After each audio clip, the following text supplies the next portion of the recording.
Hey guys, welcome back to Cari Kuliah TV, tempat dimana lu bisa menemukan informasi-informasi menarik dan penting seputar perkuliahan, pekerjaan, dan startup. Hari ini gue akan menjelaskan tentang yang namanya SWOT analysis, SWOT yang kalian bisa lihat di sini ya. Apa sih pentingnya? Apa sih pentingnya SWOT analysis itu di dalam dunia pekerjaan? Atau lo kalau misalnya mau bikin bisnis sendiri, apa pentingnya SWOT analysis? Dan apa itu SWOT analysis? Oke, mari kita mulai.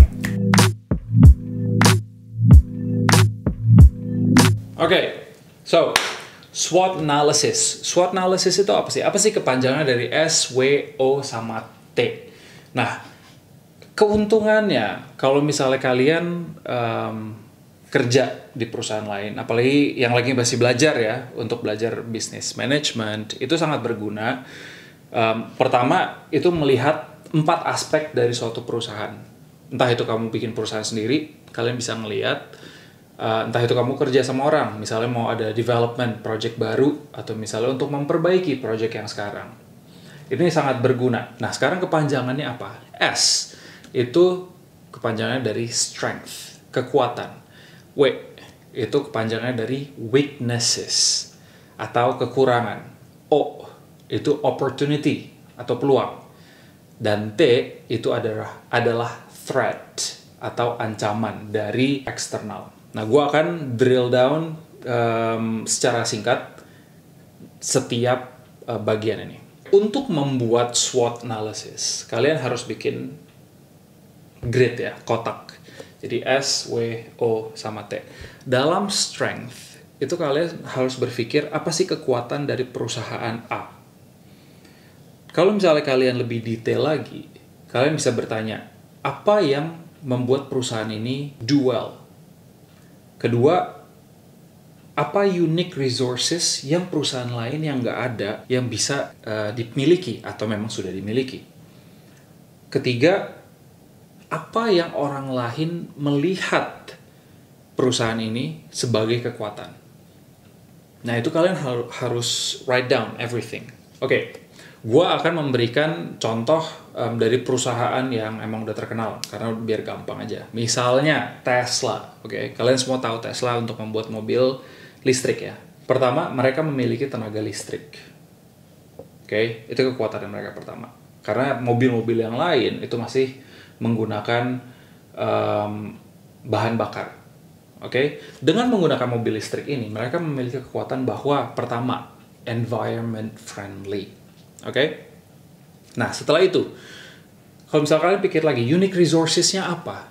Pertama, mereka bisa membuat baterai dengan nikel dengan harga yang murah. Sedikit cerita, kenapa Tesla itu sekarang bisa berkembang daripada perusahaan-perusahaan yang dulunya? Sebenarnya untuk wacana untuk membuat mobil listrik ini bukannya baru ya, udah lama. Cuma pertanyaannya biasanya dari para investor atau dari manufacturer mobil, mereka bertanya untuk membuat baterainya itu sangat mahal.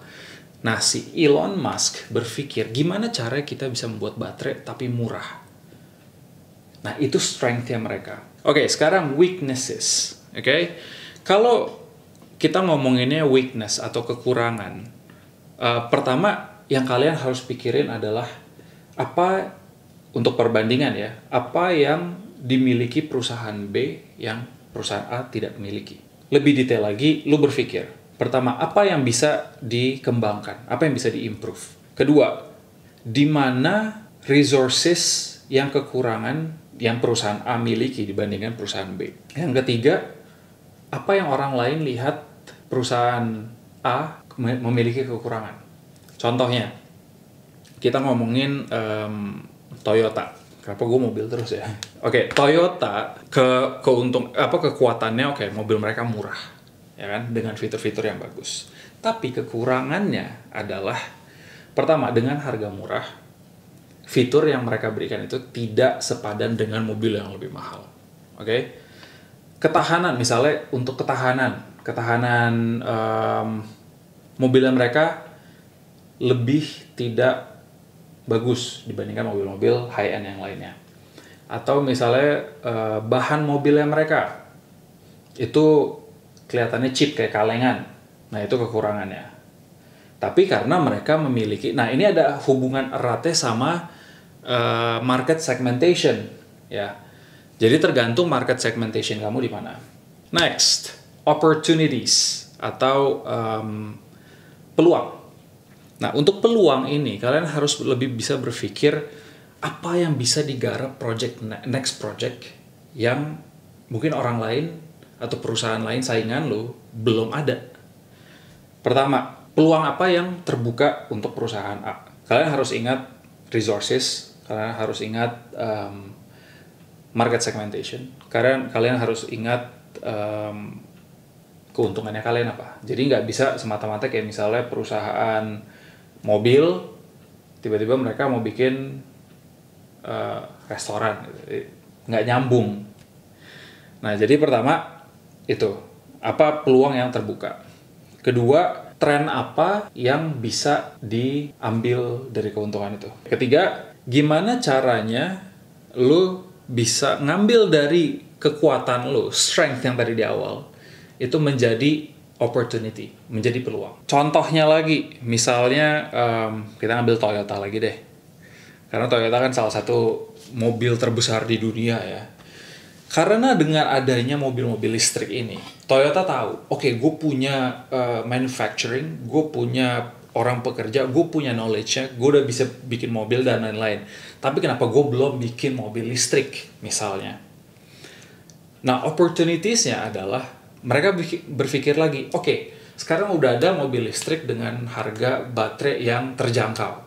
Gimana caranya gue bisa bikin ini lebih murah lagi supaya gue bisa naikin sales gue ke atas. Itu opportunities. Yang terakhir adalah threats atau ancaman. Kalau misalnya ancaman itu, kalian harus berpikir apa yang bisa membuat perusahaan ini gagal. Oke? Pertama ya, kompetitor udah pasti. Cuma kalian harus lebih detail lagi apa. Yang bisa dipikirkan adalah pertama, ancaman apa yang kira-kira bisa membahayakan perusahaan ini. Habis itu, apa yang kompetitor kalian lakukan? Itu yang kedua. Yang kalian harus bisa pikirkan. Yang ketiga, kalian harus bisa berpikir dari weaknesses yang kalian punya itu, dari kekurangan yang kalian punya. Kira-kira apa ancaman-ancaman yang dari kekurangan ini yang bisa mengekspos perusahaan ini? Of course, kalau misalnya kita ngomongin threats, kita ngomongin ancaman, berarti kan itu hal yang negatif. Di-expose ini dalam artian berarti bisa membuat perusahaan ini hancur atau collapse. Oke, itu singkat dari SWOT analysis, SWOT. Dan ini sangat-sangat dibutuhkan pikiran analisa itu yang sangat matang. Kalian harus bisa belajar terus.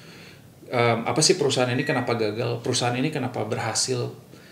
Jadi kalian tuh punya banyak pengalaman dalam menganalisa. Dan keuntungannya sebenarnya kenapa ini sangat-sangat penting untuk perusahaan. Karena kayak tadi gue bilang dari awal, kalau misalnya perusahaan ini mau membuat project yang baru, kalian harus tahu apa sih kekurangannya kalian punya. Bisa misalnya HR misalnya, atau kalian nggak punya infrastruktur teknologi misalnya. Nah, infrastruktur teknologi ini apakah menjadi ancaman atau bisa menjadi opportunity? Jadi kalau misalnya kalian lihat kenapa gue bilang harus bikin grid ya, 4 SWOT, karena itu semua bertolak belakang. Strength, weaknesses, habis itu ada opportunity, ada threat. Jadi apa yang dari strength dan weaknesses ini yang bisa menjadikan opportunities, apa yang tidak bisa menjadi opportunities atau menjadi ancaman. Kalau misalnya memang menjadi ancaman, jangan dilakuin. Kalian lakuin yang bisa menjadi opportunity, tapi kalian harus bisa melihat kekurangan dan kelebihan kalian itu apa. Oke, supaya nggak pusing, gue tutup aja karena ini masih awal banget. Kalian bisa baca buku lebih banyak lagi tentang SWOT analysis. Oke, until next time. Goodbye.